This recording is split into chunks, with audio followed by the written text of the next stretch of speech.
Alright, before we handle the export data feature, let's just have a look at email sending. We are triggering this salary task and showing the user that your data is being imported and you will be notified once the data import is done, right?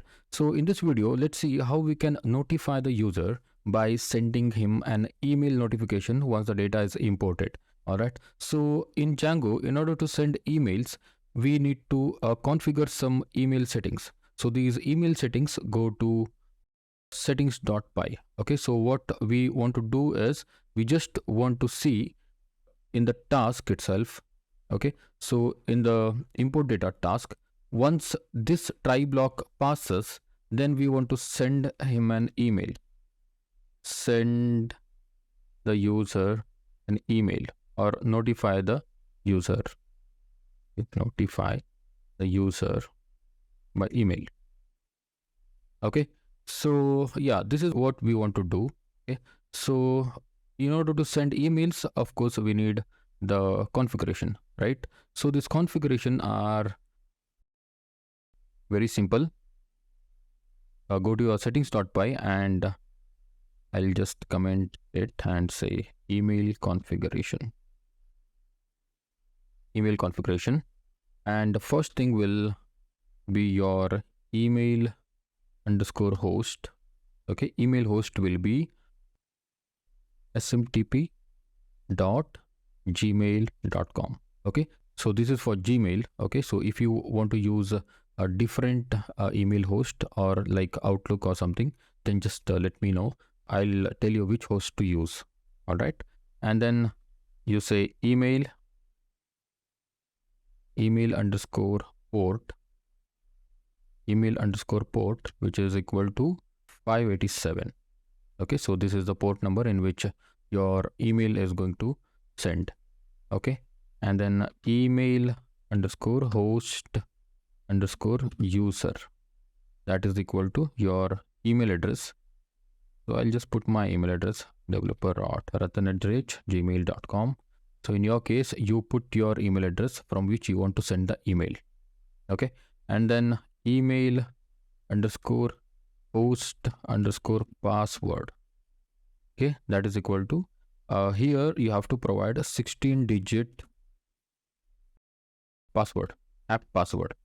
Okay, so this is not your account password, this is your app password. I'll tell you how to generate this app password. Okay, before that, there is one last configuration. It is email underscore use underscore TLS. Okay, that is equal to true.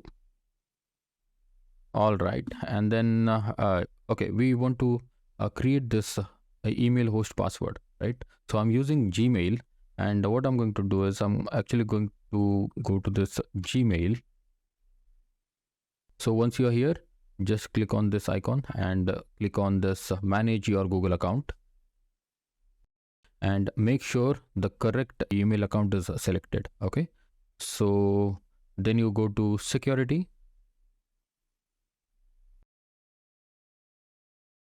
So here you see this two-step verification, right? So mine is already enabled. So if your two-step verification is not enabled, then you make sure enable it. Okay, so once you enable it, then you can click on this icon, and it will probably ask you to put the password. Just hit next, and okay, so it is saying my verification is two-step verification is turned on, and so just scroll down and you see app passwords, right? So from here you can create app passwords. Click on this app passwords, and from here you see select an app or device that you want to generate the app password for. So from here you go to other. Okay, click on this other and write Django, because from Django I'm going to send the emails, right? For that reason I need to generate the app password. Write Django and click on this generate.